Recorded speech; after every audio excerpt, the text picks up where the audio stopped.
All right, is A24's Christmas gift to us everything you hope for or a lump of coal? Let's talk about Babygirl.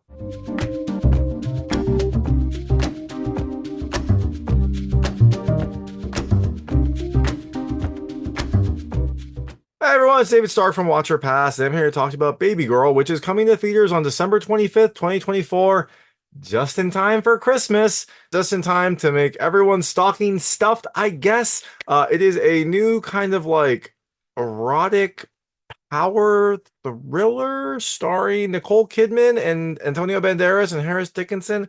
My hot take is I think you should actually pass on it. I thought it was a pretty bold idea. It explores like modern sexuality and desire and also a power imbalance in a kind of like more modern setting, and it has some good performances, but I think the film is ultimately a little bit too long and has some strange role reversal. I didn't love this as much as I expected to. I thought it was interesting, but it didn't really speak to me. So I think you should pass on it. But I'm going to tell you a little about the film, a few things I like, a few things I didn't like, and then really quickly go into a recap. So as you can imagine, there'll be spoilers in the recap section. If you don't know what happens in this movie, and you might not, there are some surprises, I guess. Maybe you don't want to ruin your Christmas present to yourself.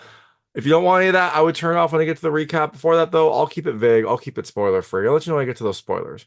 So in Babygirl, you have Nicole Kidman playing Romy, a high-powered CEO of this robotics company, but she seems to have some desires that she's never really vocalized to anyone and is kind of kept to herself. Well, that changes when they start to awaken in a very dangerous way. So, things I liked about this movie. The first, I already mentioned it. I love the concept. I like the idea of exploring sexuality and desire in a modern world, especially like in a power imbalance world and with a female CEO. I thought it was an interesting idea. I thought it was an interesting way to explore. I just didn't love it. I just didn't love the way that it was executed. The second thing I love the cast. It's a really great cast. Nicole Kidman's great. Antonio Banderas is great. Sophie Wilde's great. Harris Dickinson is good, although I think, he was hampered by some of the character and choices. But overall, great cast, and I thought they did a pretty good job. So, all that being said, things I didn't love as much. It's long. It's a long movie. It's 114 minutes, and it definitely felt like it. About an hour in, I looked at my watch and was like, oh, we got another hour of this. So, just know that that's happening. Second thing I didn't love the writing, especially some of the early character development.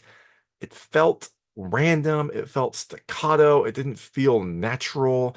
Maybe that was the point, but it felt like there were just some really strange lines early on. It did get better, but it never really got great. So I don't know. That's just me. Maybe I just didn't like the dialogue. Maybe I'm not hip with what the kids say these days. But overall, I didn't love the writing as much as I expected to.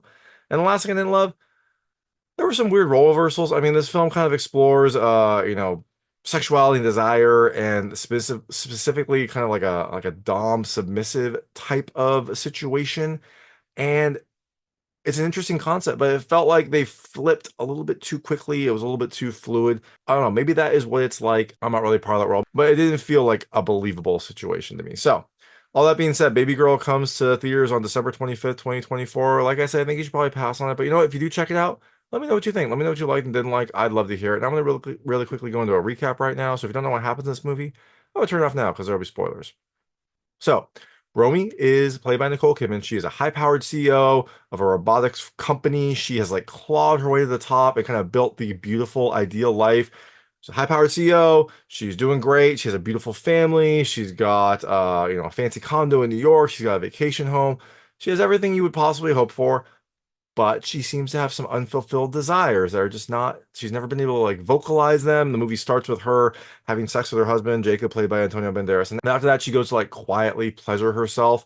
And it was interesting because she's like trying to be quiet, but she's playing porn with the sound on. So I was like, I don't really know if I mean, put headphones on and then be quiet. Like that would be more believable. But she's just playing porn with the sound on and then trying to like quiet herself, which felt odd. But that is what she's going through. She has these like desires that she's never really been able to vocalize to anyone, it seems. And so she seems to just be kind of dealing with it in her own way. Well, all that changes when she meets this intern named Samuel. They meet randomly, a very random encounter. A dog is like loose and kind of like harasses someone and then is going towards Romy. And then Samuel shows up and like stops the dog, calls it over. The dog seems to like him. And then he like gives the dog back to his owner, and you'd be like, okay, well that dog did like bite someone. You would think that maybe that person would want some information on this dog. But you know what? That's fine. We find out later that Samuel apparently keeps cookies in his pocket for this situation. That's some of the weird writings. She like asks him how he calmed the dog, and he's like, "Oh, I keep cookies in my pocket." I don't know if that was supposed to be like sarcastic, like funny. I couldn't tell. I mean, he says it pretty deadpan.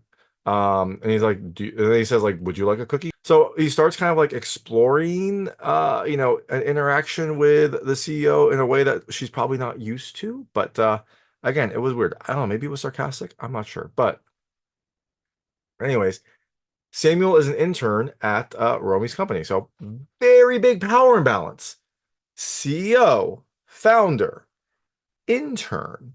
So you'd think that he would be like really afraid of her, but early on he shows some like bold characteristics, or possibly just like lack of social interaction characteristics.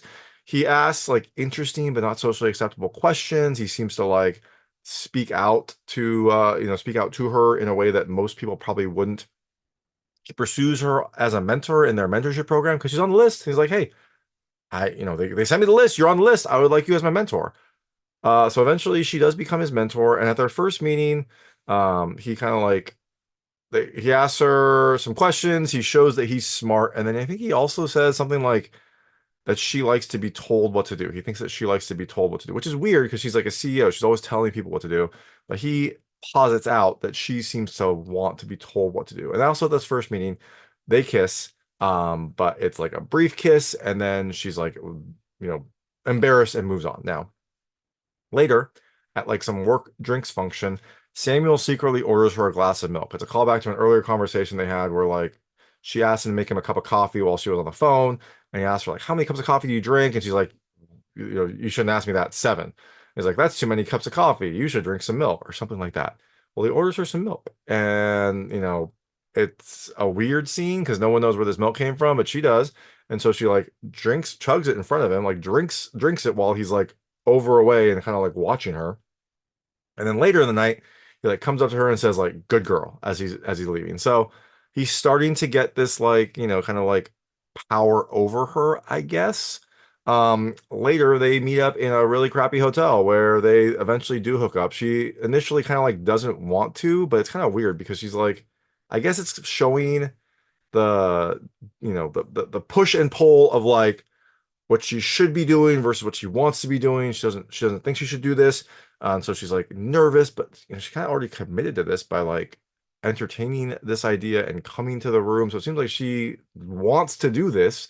So they kind of go back and forth, and eventually they do hook up. They start the affair. He like tells her what to do, but it's weird. Like he tells her what to do, and then is like very comforting to her. And sometimes like she'll say no, and he'll like switch off instantly. It's weird because he's supposed to be kind of like the dominant personality here, but they switch all the time, which kind of made it not a very believable dominant personality. But I don't know. Maybe that's just how it is. I don't know what this world's like, but it didn't feel like their roles were solidified. So they do start, an affair where it seems like they are hooking up. It seems like they are doing dangerous things, and it seems like they're kind of happy. Eventually, though, Romy forgets her work laptop, and so they ask Samuel to give it to her. They don't want to send a courier because it has like personal information and probably company secrets. So they ask Samuel to hand deliver it. So he hand delivers it to her at her house, but he arrives there before she's home, and so he's like talking to her family, and this freaks her out. So she thanks him, drives into the train station, and says like, you can't do that, like you can't interact with my family, and basically kind of like breaks up with him. And then Samuel gets really upset about this, like really uncertain. Like you would think if he was the dominant personality here, he'd be like, no, you can't break up with me. This is what you want. This is what we've been doing. But he gets like really like sad and like concerned, and then kind of like freaks out a little bit, and then yells at her, and then like leaves. It's again weird. Like you'd think he would stay in his role, but he doesn't. Now later, Samuel tells her that he wants to be transferred. She's like, "You can't do that." And he's like, and he's like, "Why?" He's like, "Because they'll ask questions. They'll ask why you want to be transferred, and then they'll come up." So she starts to get freaked out about this. She starts to get freaked out that something's going to happen to her career. Now, Samuel eventually meets up with her in one of their intern meetings and tells her that they can do this, but there have to be some ground rules and that she has to agree. And so the ground rule is that she has to do whatever he tells her to do. And that's kind of what she wants. Like her desire is to like feels like to be told, but also to have like dangerous situations where like she doesn't have the power. Like there's some sort of power imbalance against her. Maybe, I mean, she said that she's had this since she was really, really young. Maybe it's because she is now like this high power person. She wants to be in situations that kind of like frighten her, and that's what kind of helps her, and that kind of like excites her. I don't know, but in any event, he tells her that she has to agree to this, and she's like, "No, I can't agree to this." And it's fine. Like I'm gonna go tell the people that I want to be transferred. So it's like he's telling her that she has to consent, but then he's like blackmailing her to consent. I think that was part of the idea, but it felt really weird. It felt weird that he's like saying, "Hey, we need to consent. You need to consent to this," but also I'm going to blackmail you to make you consent. And so eventually she does consent, but it's like not really consent because he's like forcing her to do it. I mean, it's a weird thing because it's something that she kind of wants, but he's forcing her to do it and she's hesitant. So like it's again doesn't feel solidified. So they continue this situation, and then eventually, Romy's daughter Isabel has a party, and Romy's assistant Esme, who's been like key to her throughout this, she seems to like help keep her in line. She seems to like really know both Romy and the company very well. She seems to help to keep her informed. Well, Esme apparently has been dating Samuel, and so she brings Samuel to the party, and Romy gets very jealous about this. Later, she like confronts Samuel in the kitchen and says like, you can't date her. You're mine or something like that. And Esme kind of like walks in on them talking very closely and seemed maybe a little bit freaked out about this. But they play it off and everything's fine. Well, later, Romy talks to Esme and says like, hey, like you gotta be careful because you're in a position of power. Samuel's an intern, like that could look really bad. And I love the irony here because obviously she is also in a position of power, a position of much greater power. And so she's trying to tell Esme what to do to be right, but she's also just jealous and wants like Esme to stop. So that happened. Now, Samuel and Romy continue their little tryst and later meet up at a rave. And so Samuel invites her to a rave. She gets there. She's really uncomfortable. She doesn't know what's going on. It's loud music, flashing lights. She doesn't know what to do. She drinks some random stuff from a bottle. I wouldn't do that if you are at a rave. I don't know. Seems dangerous unless you know the person. But in any event, she eventually sees Samuel. They start dancing. They kind of hook up. And I'm like, what are you doing? Someone's going to be live streaming this. Someone is going to put this up on the internet, and you are a famous CEO. You will be recognized. This is not going to be good. Apparently, no one did. Weird. You would think that someone would post a picture, take a video, go live, be like, yo, look at this crazy rave we're at. Oh, like, I don't know anything, but apparently it doesn't happen. So they confront you. And so they hook up at this rave. Now, later, Esme confronts Romy and says she knows what's going on between her and Samuel. And Romy's like, "Oh, I don't know what you're talking about." It's like, "No, I know. It's fine. I'm not going to like bring you down. You're one of the few female CEOs that is like at the top. I don't want to like ruin your career." But Esme then basically blackmails her to say like she wants a better position, and also she wants Romy to like create programs to help elevate female leaders into like leadership positions. So it's interesting again because Esme's blackmailing her, but she's doing it for her own career. She deserves it. She's really good. And also she's doing it to help other people. So weird power imbalance thing. And also you would think that this would actually excite Romy because this is exactly kind of what she likes. It doesn't go into that area, but that happens. Now, after this whole thing, Samuel kind of like doesn't contact her. And so she is feeling bad. Is feeling bad. And so she comes clean to her husband, Jacob. But she only gives kind of like a half truth. She says, like, she has these desires and she met with this person one time and she's very sorry. And it's interesting because Jacob is like asking her to explain like what's going on. And when she does, she explains it in this like half truth way and they make it to minimize it. And Jacob just gets furiously angry with her and like throws her out of the house. And he's like, get out.